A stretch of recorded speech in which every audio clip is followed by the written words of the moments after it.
discord there is silence. The kind that is acidulous in its passivity, broadening gaps within a society. At a time when a strong urge to secure lasting peace in the Philippines is challenged by differences in opinion over religious and civil views, a conversation needs to be had about what binds its community. In a forum at a local college in the Philippines, a select group of men and women have come together to attempt to break that silence and bridge a religious divide through a common figure. Organized by the Philippine Center for Islam and Democracy, together with the Women and Gender Institute, they hold the 4th Islam and Democracy Forum. A special forum supported by the Konrad Adenauer Stiftung and hosted at Miriam College, this exchange focuses on an interesting perspective in achieving peace. It was very clear that you cannot have a strong foundation for democracy if you do not have peace. There are many who use religion, who use faith as a flag to create more animosity. We have always been looking for a very strong bridge to link all of these communities together. We realized that perhaps what was missing was a woman's touch. Maybe the missing touch was a woman who is held in high regard by both faith. This lady could become the bridge that could now cement communities. So we thought, why not Mary?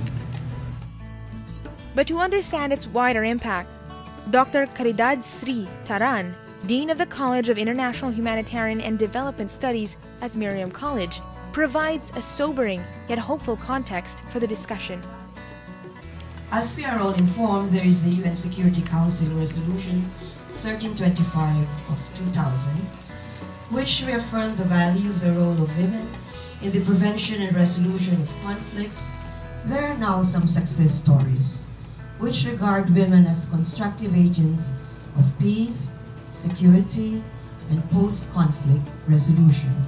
In the struggle and relentless pursuit of peace and security, we take grace and inspiration from the Blessed Virgin Mary of the Christian Catholic faith and Mary from the Islamic faith as stated in Quran 3 verses 42 to 43.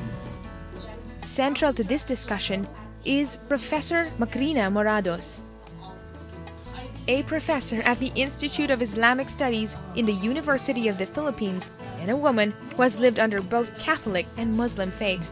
No peace between the religions without dialogue between the believers in different religious traditions.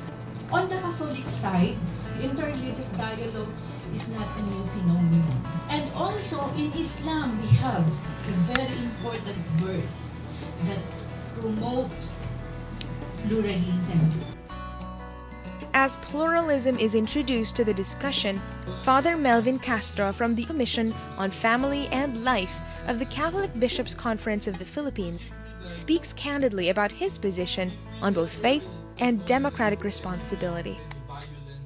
We live in Asia, and we are very multicultural and multi-religious societies that we have, and I think we should be able to coexist and live side by side with all the religions and faith and traditions that we have. And it should not be an obstacle for us to live as in a very harmonious and peaceful relationship with one another. Promising a lively exchange of diverse viewpoints, the forum was attended by delegates seeking both platform and perspective. Among them, the young delegate Wilmeda Haji Ali from the Bangsamoro Basic Law of Nur al-Salam. Minsan kasi din sa aming as a Muslim, nakakaranas kami ng judgment. Overall, the forum was hailed a success. We have also prayed to practice for the good of the people. I really wish, as everybody said, that we should have more of this. I do believe in the role of Mama Mary because she's common in all the faiths as a magnet. Dr. Kiomars Amiri, the cultural counselor for the Embassy of the Islamic Republic of Iran, summed the conference. It was the first step for introducing the true Islam to the Christians, the true Christian to the Muslim. The dialogue has just begun, breaking the silence through a necessary conversation. Coming to the table is certainly not enough, but it is a step toward building commonality, especially from those who attended the event, ultimately to achieve lasting peace. Succeeding this momentous event is the pledging of the Maryam movement, an event that shapes the conversation beyond the books and straight into the practice, focusing on peace through shared values. Through personal testimonies, we see the movement in practice. As signatures begin to fill the page, each one adds to the manifesto of support for the Marian movement.